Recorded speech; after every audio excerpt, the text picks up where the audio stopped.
record on this computer. Okay, so can you just start by spelling me your name and last name and then your title, kind of what you do? دكتور منير، بس نحن بس حابين نعرف انه اسمك وشو شغلك بالمنظمة. Oh my god, he cut out. Or did he? Yeah. أحمد، فينا نعمله معك؟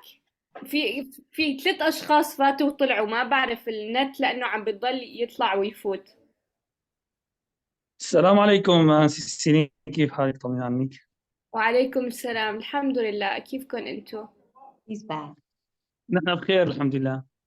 النت سيء شوي عندنا، يعني الشبكات قطعت، الانترنت ضعيف بسبب ضعف الكهرباء.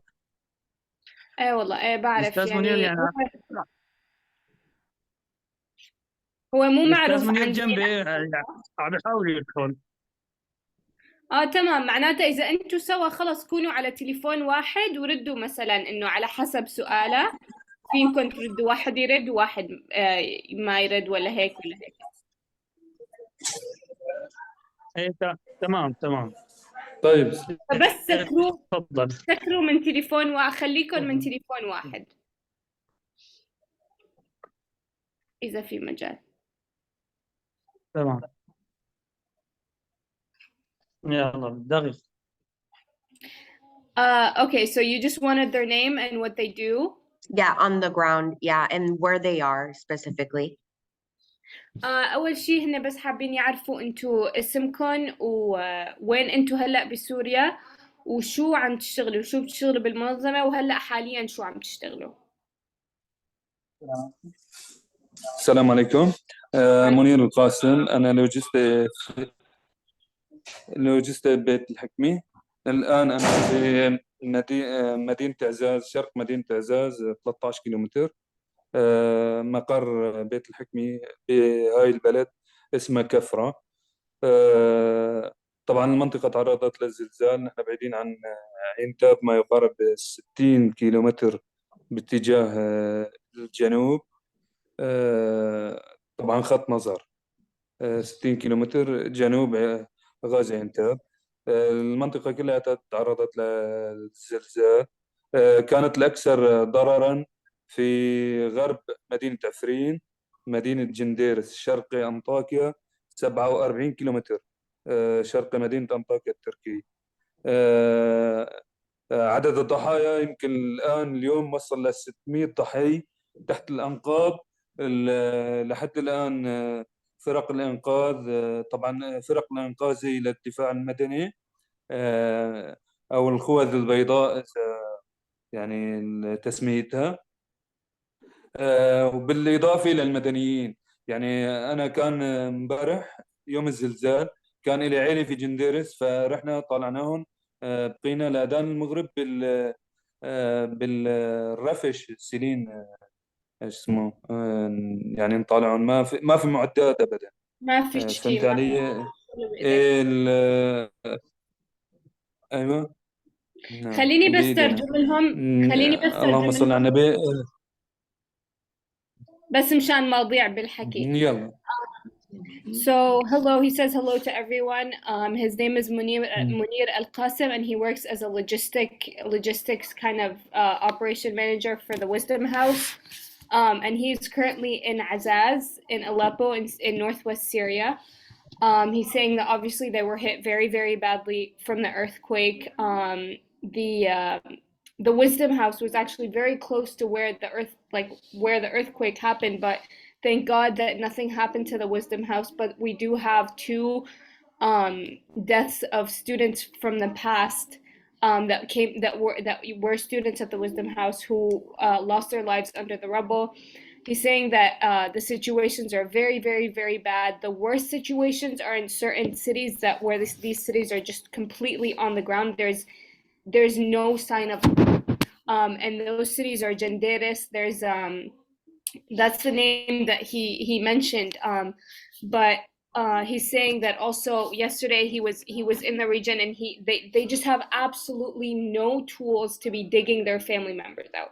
He's saying he was trying to dig out his relatives out of the rubble, but there's just simply no tools. They're doing it with their bare hands. Oh, wow. I had a question. When you say, and before you and him respond, can you kind of, just for our purposes, when he says a couple sentences, can you translate? And then he says a couple sentences and you translate, so that way it translates well on TV. But when you say his relatives, so does he personally have relatives that were impacted or they're looking for in what happened? So everyone was impacted. Everyone was impacted, and they do have Munir does have family that was impacted. أستاذ منير، أنت في عندك حدا من قرايبينك من عائلتك اللي هن ضرروا أو استشهدوا أو من هذا الشيء؟ سيلين، عائلي عندي عائلتين جنديرس قضوا تحت الأنقاض. عائلي بكاملها 9 أشخاص، الزوج وزوجته وأبنائه ال7. وعندي بنت عم والدي أيضا، هي وكنتها وأطفالها الصغيرين، والنجا ابنها الوحيد طبعا. وعندي في مدينة حارم في ريف إدلب الغربي بنت عمي أيضا وثلاث أطفال لها وزوجها، يعني راحوا كلياتهم ضحية. 3 عائلات من عائلتي يعني.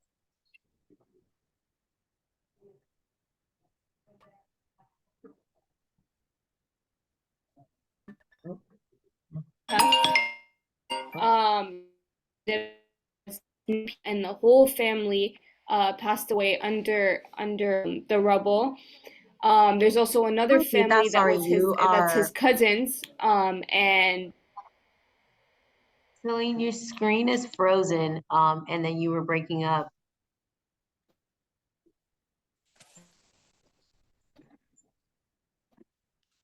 Oh, oh yeah, maybe. can you Oh hear yeah, me? now, yeah, now you're back. Is this better? Yeah. Okay. اوكي، بس استاذ منير، بس ونحن عم نحكي بدي بس يكون في وقت انا اقدر ترجم لهم، لانه هن عم بيقولوا انه ما عم بيفهموا زياده لانه عم نطول بالحكي. انا اسفه. تمام. so yeah he was so بس الي كل عائله وانا حترجمهم دغري يعني مشان يطلع صح. نعم. أسماء أحمد القاسم الزوج، مو اسمائهم، زوجته انه العيله باي قرن كانوا واللي توفوا، انه اعداد اللي عائلة أحمد القاسم كانت في جنديرس. هو هو وزوجته وأطفاله ال7. So his relative Ahmed Alkassem and his whole family passed away. There are 9 people. There are 2, him and his wife, and 7 kids that passed away. And that was in Janderis, the city that's completely on the ground. Oh wow. Wow. Can you spell me his name just to make sure that we write it correctly? For sure. So it's Munir. Okay. And then Alkassem. So how much help is there in Syria? We see a lot of help pouring in Turkey. How much help is there in Syria? I did want to add to that real quick. We know that obviously some areas of Syria are under the Assad regime. So when it comes to international help and receiving that, I know not many have access to providing the aid to those parts of Syria. So has it fallen under, Syrian organizations to really make sure and help and aid these people that maybe other organizations outside of Syria don't have access to yet? عم بيسألوا إنه هن هلا برا، يعني العالم عم بيسمعوا إنه في كتير تبرعات عم تيجي، وفي كتير بلدان عم بتجيب لنا تبرعات على سوريا وعلى تركيا.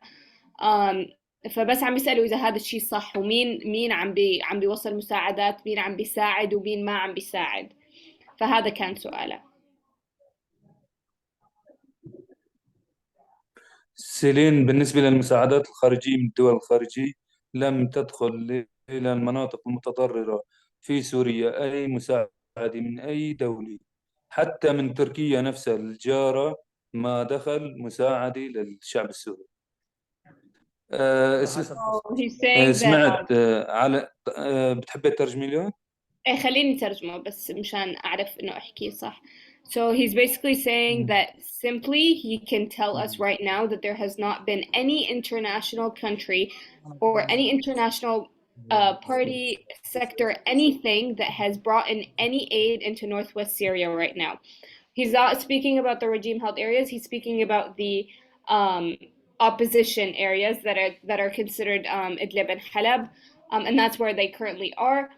It's very besieged. He's saying that even Turkey, as the neighboring country, has not brought anything in, zero humanitarian help so far. And he was going to continue talking, so just 1 second. كمل أستاذ منير.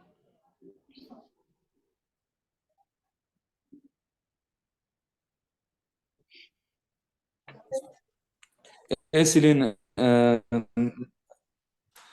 طبعا في تصريحات للجزائر، سمعت انه جابوا مساعدات للنظام السوري، والحقيقة المناطق المتضررة في الزلزال هي في المناطق الخارجة عن سيطرة نظام بشار اللاهي. صح. So he's saying that we have seen online that a lot of countries are sending aid to the regime held areas, and they're sending aid to the regime, but the regime is known for not giving that aid to its people, and for stealing it, and for thieving it away for itself.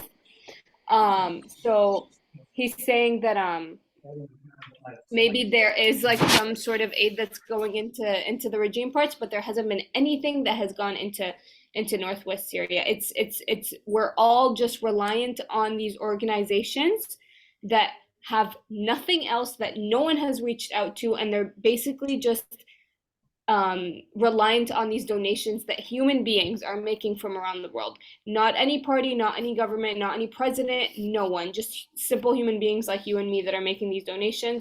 They desperately need money for fuel to dig out victims that are still alive under the rubble. They desperately need machinery and parts. And the people that are doing that work are the white helmets. They are physical heroes on this in this region, and they're getting these people out, whoever they can save, who have not passed away under the rubble. And you talked about the house. What house is that in where he lives? That two students were killed, or two former students. So بس عم تسأل على الاثنين اللي توفوا بدار الحكمة. انه عم تسأل انه ببيت شو، لانه هي فهمت انه بالانجليزي هو دار الحكمة اسمه بيت الحكمة، ففهمت انه بيت مين اللي مات فيه هذا الطفلين، فمشان هيك هي فهمت غلط. فبس اذا بتحكي لنا عن هدول الطفلين يلي توفوا من دار الحكمة كمان. الطفلين اللي توفوا من دار الحكمة، طبعا نحن بدار الحكمة الأطفال بعد الساعة 2 بنوديهم على بيوتهم. هدول الطفلين كانوا بدار الحكمة، وبحكم عمل أهاليهم انتقلوا على جنديرس، والطفل اللي اسمها خديجة انتقلت على مدينة حارم، يعني بحكم عمل والدها. فهدول يعني كانوا معانا ببيت الحكمة، ومن وراحوا على جنديرس وعلى حارم، وسبحان الله قدر عليهم. So actually, the kindergarten that we have as an organization, as Syrian Emergency Task Force, we have a kindergarten in Halab, and it's called the Wisdom House. So that's what he was talking about earlier. They lost two of our students, our former students that were with us in 2020. So they were our students, and they had to unfortunately move because of their father's work. They had to move to Janderis, which is that city that's completely on the ground, and the other student had to move to Harem, and that they lost their life under the rubble before anyone could come and save them. And what was like for you to be there during the earthquake? Like, what were your first thoughts being there on the ground and feeling that? I mean, I'm sure it's something that you've never experienced before. عم تسأل كمان إنه شو كان شعور العالم ولا شعورك أنت وقت صارت ال... الزلزال، شو كان شعوركم إنه خفتوا طلعتوا شو عملتوا، يعني كيف كان أول صدمة؟ طبعا يعني هذا الكوارث الطبيعية بتجي من رب العالمين. فنحن خفنا، الإنسان طبيعته بخاف. وقت اللي صارت الهزة الأرضية يمكن بقت 40 ثانية، فحملنا حالنا وطلعنا. طبعا كانت الساعة 4:35 يمكن على ما أذكر، قبل صلاة الفجر، فالناس نايمة. كان إجت صوت قوي جدا مثل الرعد أو هيك، فالناس صحيت من النوم. ووقت اللي صارت الأرض تهز وترج تحتنا، فحملنا حالنا وطلعنا في الطرقات. أنا طلعت من بيتي أنا وعيلتي وأبي وأمي ختايرة كبيرين، كبار بالسن. طالعتهم وصرنا نركض قدامنا أرض زراعية، فوقفنا في الأرض الزراعية والدنيا كانت عم تمطر مطر. طلعت على جيراني باتجاه الجنوب مني، كانت في بيجي 5 عائلات. إنه فيكم شيء؟ قال لا. فصبرنا لحتى انتهت الهزة الأرضي ورجعنا دخلنا. طبعا هون انقطع الكهرباء، انقطع النت. كان يعني شعور صعب جدا. ل وقت اللي طلعت الشمس شغلنا المولدات، مولد الكهرباء، لحتى وصلنا النت وصارت تجينا أخبار الناس. طبعا سيلين نحن من ريف معرة النعمان ونازحين لهاي المنطقة، يمكن أنت عندك علم. وطبعا أقاربنا في كل البلدان محررة.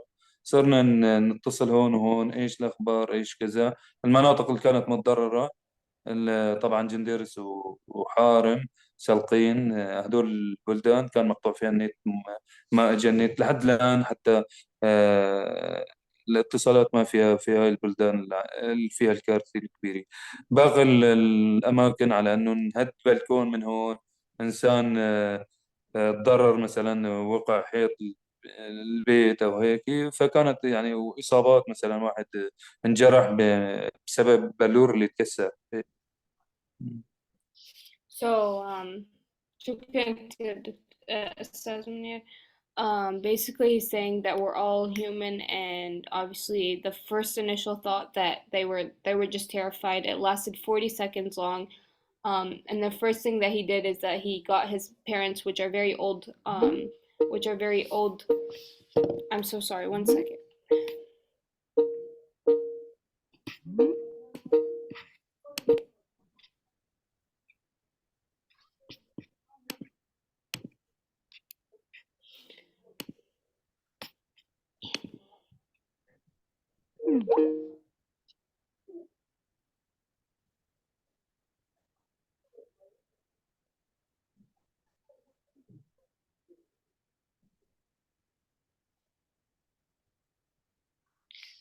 Um, I apologize. I'm so sorry. I have it on do not disturb, but my laptop keeps going off. Yeah, so he was saying that again, I'll just repeat it from the beginning. Obviously they're humans, and they were very scared when it happened. No matter how grown you are or if it's a child or not, you are going to be terrified. It lasted 40 seconds, and the first thing that he did is that he got his parents, his elderly parents, and in front of them, fortunately, there was a big like farmland that is just green farmland, and they ran straight to it. And then he was trying to see if his neighbors were making it out or not. They weren't, so they stayed inside because this happened at 4:35 a.m. So people were asleep. Obviously, it woke up a lot of people as well. So whoever woke up and had the ability to leave when they could, they survived, while others obviously did not. The first thing after that, right after they went out into that farmland, there was no electricity, no Wi-Fi, no water. Everything was cut off so fast. So they just had no idea until they waited until the sun came up, and when the sun came up, they used generators, and they got online and they saw that this happened and that it affected absolutely so many. It's such a big region of area, and they started because they have been forcibly displaced by the regime. Obviously, they used to live in Ma'adat al-Na'man, and now they're in Halab. So the first thing that they did is that a lot of their people they know, their relatives, their family also live in the northern western Syria. So that's the first thing they did when they got Wi-Fi. When the sun came up and they got up the generators, the first thing they did was call their relatives, see if anyone was going to pick up. But unfortunately, all these areas that were very highly impacted from the moment of the earthquake until now have absolutely no signal, no electricity, no water, no Wi-Fi, nothing. So a really big issue that's happening right now is actually some people are alive, but they just there's no communication with their family member, with their relatives. So there's just no communication. No one knows who made it and who didn't. And that's very, very sad and scary. I can't imagine what it's like and how they're going through it. And obviously being on the ground, what has it been like trying to dig people out? Is there like a specific story that you have that gave you hope? Is there a story that really impacted you from being there and trying to help rescue as much people as you can? أستاذ منير، بس عم تسأل هي إنه ما بعرف إذا أنت كنت عم تشتغل بالإغاثة وعم بتطلعوا عالم، بس عم تسأل إنه إذا في شي قصة إنه علقت معك وأنتوا عم بتساعدوا وعم بتطلعوا العالم من تحت الإنقاذ، إذا في شي هيك وقف يعني شي شو بيقولوها مثل يعني صار شي وهيك علق معك يعني من الشغل اللي انتوا عم تشتغلوه من وقت الزلزال لهلا. سيلين وقت اللي أنا رحت على جنديرس مشان طالع عائلة ابن عمي.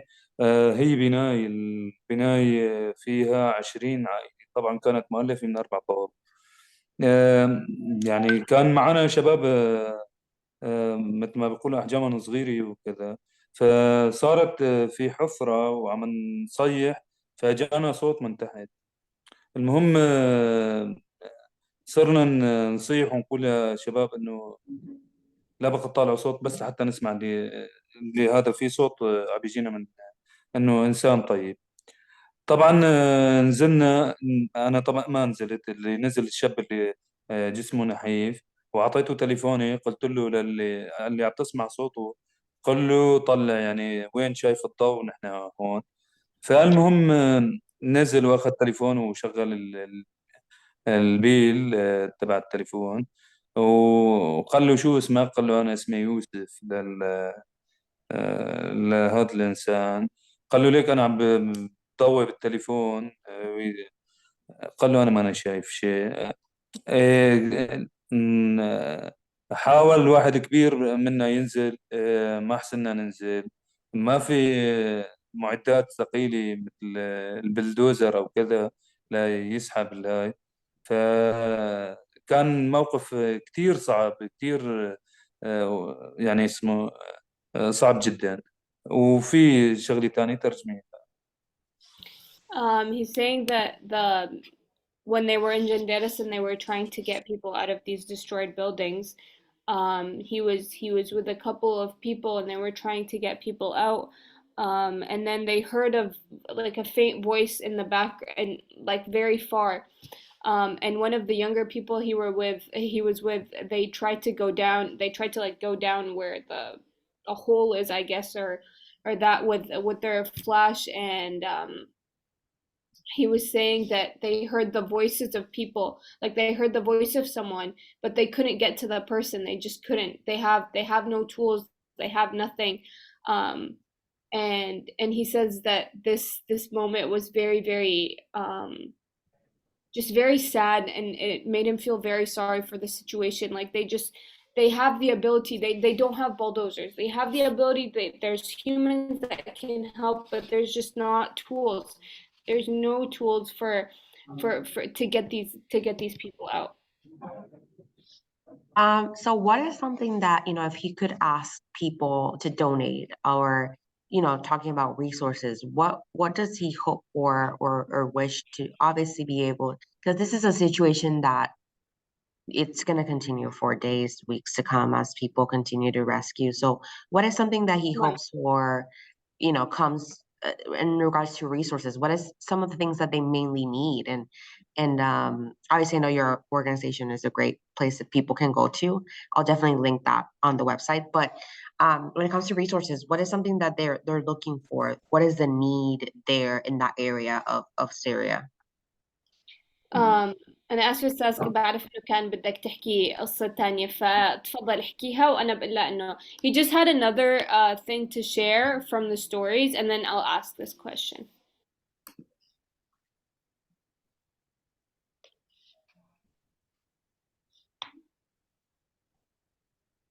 أستاذ منير، سمعتني؟ الو. ألو، إيه هلأ سمعتك.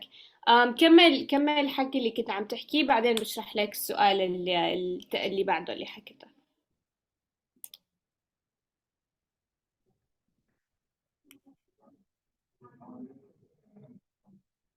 Keeps cutting in and out.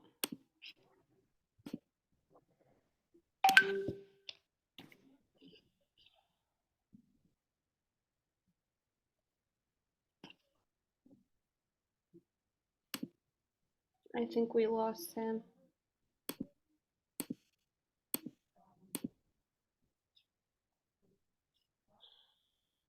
And obviously, feel free to reach out if there's something that you guys are doing, you want to highlight. Since you guys are based in DC, we really want to highlight any organization that is doing this and continuing the efforts to help people in Syria and Turkey. So feel free to email if there's a story or something that you guys feel like needs to be highlighted. Of course, of course. Thank you so much. Thank you so much for covering this. A lot of people are not, and it's very sad to see. I think we lost him. I'm so sorry, but if you wanted to, I can just try to wrap it up. We're in the same situation. Like I have relatives that I'm checking up on, trying to get places in other places. But basically the last thing that we do want to get out to the rest of the world is we just want the world to do something, because Turkey's gotten all of this. Turkey's gotten all of this aid. The regime is getting all of this aid. We are just literally left with absolutely nothing. With absolutely nothing. No resources, no money, no donations, no tools. If there is just a certain way that these people can come and collaborate with these organizations that have been working for 12 years, like Mulham Team and like the White Helmets and like Syrian Emergency Task Force, all of us, we have been working for 12 years and we know what we're doing. Right now, we just need more resources, and we need donations to get those resources. So if any of these countries that are hearing this, any government official, you can do something. You can reach out. You can fly in aid. Like there's not even aid in Istanbul left. Like I'm in Istanbul. I want to go down to Syria, but there's not even like stuff left here for people to buy here and drive down. America has to act. America has to do something. Congress, the president, Biden has to do something. He has to say something. There's a lot of airports that they can fly stuff into, whether that's Turkey or if they have military bases that they can come into and bring all this aid in. And if you're not doing it now, this is the worst natural disaster that's happened in the region in over 80 years. When are you going to do it if you're not doing it now? We're calling also on the UN. The UN is gonna send its money to regime held areas, and the regime is gonna take all of it, and not give anything to affected people, whether that's in regime held areas or in liberated areas. So the UN also has to open cross-border aid and allow aid to come in through Turkey to also reach northwestern Syria. Thank you. I think he's here. Let me quickly pin him. Yeah, when it comes to resources, I don't, what's kind of the difference between areas that are controlled by the regime compared to areas that are not, and how does that impact the aid that gets to those places? So resources, like regime-held areas have been facing the absolute worst economic crisis because of this regime and because of all that it's doing. It's literally taking in all the money, all the business, all of any income coming into the country for itself. And the Syrian lira is doing the absolute worst it's ever done in all of history. So people, they're just not like it's the expenses of living in regime-held areas is insane. There's just not enough things like physical things that people can get. And in the northwestern areas, it's very similar actually. Like we're reliant on Turkey, we're reliant on but we have these organizations. We actually have these organizations that can help us. Regime held areas, they only have their government, and their government has been killing and torturing them for 11 years. So they don't have anyone. And even the humanitarian organizations that are in the regime held areas, they are simply bought by the regime. So whenever they do anything, it's all fake, it's all theatrical. They get citizens to say thank you to the Red Crescent when the Red Crescent hasn't done anything since this happened. So those as for the areas North, are probably even worse. yeah, like that's also another thing. The aid is coming in, but he's stealing it all. Like they're not doing anything with this aid. It's not getting to people that have been affected. So yes, it could be worse, but the thing is with the earthquake, it happened to an area that's the Turkish border area side. So physical, regional wise, the more affected areas are the northwestern areas, but also a lot of damage has happened in regime held areas, but it's nowhere close to what has happened in Turkey and in northwestern Syria. So yeah, basically we need flights full with humanitarian aid, with diesel, with fuel to get these machines up and running. We need blankets. People are just homeless now. Like there's whole cities that are just disappeared and gone. There's thousands and millions, if not millions of people that are literally homeless with nowhere to go. And for him, just one last thing, just about, how does he feel right now? Like, or is he hopeful? Like, how does it feel, obviously with the situation, and just having to deal with that, just a little bit about how he's feeling and seeing this tragedy happen in Turkey and in northern Syria. So أستاذ منير كانت بس عم تسأل إنه هلا أنت شو إحساسكم يعني شو عم تطلبوا من الدنيا شو إحساسكم أنتوا حرفيا يعني أنتوا يلي عشتوا هذا الشيء ويلي صار فيكم هذا الشيء هلا أنتوا يعني عندكم أمل ممكن يصير شيء ممكن يتغير شيء ممكن يجوا مساعدات ممكن لا شو إحساسكم هلا؟ سيرين، أنا ما كفيت لك على إنه طالعنا امرأة، هي زوجها توفى وهي طلعت عايشة، ونحن عم نطالعها من السياخ الحديد اللي بالصبي أو بالباطون، فانشقني ثيابها. يعني إحساس كثير يا سيدي. هاي واحد. اثنين، نحن اللي ما طلبنا مواد غازية أو كنا نطلب بس فقط بلدوزرات أو معدات ثقيلة لشيلان الركام اللي فوق العوائق. لليوم سيرين، يعني يكون عندك أخ أو قريب لا سمح الله لا أنقاض، ما راح تحسن تنام الليل. أنا هلا من نحن أنت معنا في مجموعة فيها رشا الشحات، إذا بتذكري هذا الاسم. اليوم هلا من 5 دقائق طلعوا خالتها من تحت الأنقاض، صار لها 72 ساعة. الوضع مؤلم سيرين. أنا كنت واقف، ونحن عم بأظافرنا عم من ايش بدي اقول لك، ننهش بالصبي لنطالع ابن عمي واطفاله السبعه. ما في معدات، يعني انت شعورك انه انت واقفه وفي واحد تحت الانقاض ممكن بعد 5 دقائق يلفظ انفاسه الاخيره. سمعاني صوت الاطفال. والله كنت مارر باتجاه بركض باتجاه تركتور او جرار لحتى يشد لنا هذا، فقام قال لي ليك في أطفال هون 5 تحت الأنقاض. الأربعة متوفين، وكان أخوهم نايم على الفرش بيناتهم، طفل صغير لا يتجاوز عمره 2 سنين. كل العائلة ماتت إلا هذا الطفل طلع، يعني طلع سليم ومعافى. الشعور كثير صعب إنه أنت ما تحسن تسوي شيء لهذول البرقاء اللي وقعوا ضحية. كنا طالبين وحكيت عن لمجموعة أنا. أول يوم الزلزال صار في اتصال مع مجموعة من الأمريكان، قلت لهم فقط بدنا بلدوزرات، بدنا بواقر، بدنا رافعات ثقيلة تحمل 50 طن و60 طن. هذا اللي كنا طالبينه. سيرين نحن ما لنا دولة عندنا هاي المعدات، نفتقد لهذا الشيء. يعني الدفاع المدني طواقمه كلياتها ما قادرة تنظف مدينة جنديرس لحالها، فشلون محافظة إدلب اللي مساحتها ما يقارب 10,000 دنوم